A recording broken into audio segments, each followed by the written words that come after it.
Pinigilang makaalis ng bansa ang manager ng RCBC branch na iniimbestigahan kaugnay sa umano'y insidente ng money laundering.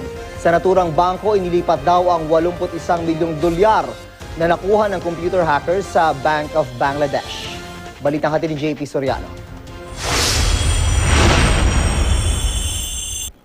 Sakay na ng eroplano pa Japan kasama ng kanyang mag-ama, si Maya Santos Digito, nang pakitaan daw ng sulat mula sa Anti-Money Laundering Council na nagre-request sa Bureau of Immigration na huwag siyang payagang lumabas ng bansa. Ayon sa GMA News source, nang makatawag saglit sa kanyang abogado, sakalang bumaba si Digito. Siya ang manager ng Jupiter Street branch ng RCBC sa Makati, kung saan nabuksan ang bank account na pinaglipatan ng may 81 million US dollars o 3.8 billion pesos na kinuha ng mga computer hacker mula sa Bank of Bangladesh. Nabisto lang ang pinakamalaking single transaction ng money laundering case sa mundo nang masundan ito ng isa pang tangkang paglipat ng perang katumbas ng $30 million.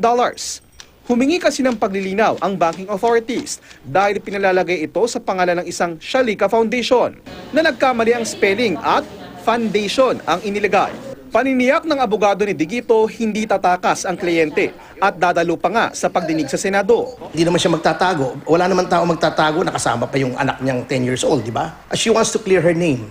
Kaya may assurance kami in writing sa Senado na she will fully cooperate and she will be present in the future proceedings of the Senate. Fall guy lang daw si Digito. Do you think sa level ng isang bank manager ay kayang magawa ang lahat ng ito? Itong scale ng money laundering na ito. Yun lang ang aking tanong, di ba? Kaya niya mag-isa? Ayon sa pahayagang Philippine Daily Inquirer, nakatanggap umano ng utos si Digito mula kay RCBC President and CEO Lorenzo Tan na tanggapin ang deposito, bagay na itinangginitan. February 4, pumasok sa bansa ang $81 million na kinuha ng mga computer hacker mula sa Bank of Bangladesh na napunta sa 4 na account sa RCBC.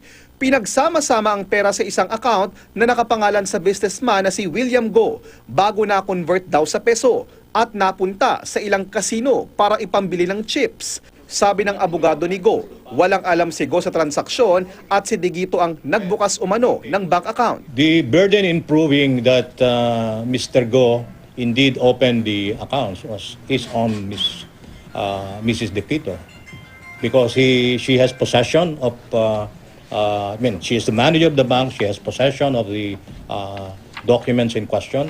Pero totoo raw na magkakilala sina Go at Digito. Nakita pa raw ang dalawa na makiusap si Digito kay Go na tulungan siyang isara ang bank account kapalit ang 10 milyong piso habang nagsasagawa na ng internal investigation ang RCBC.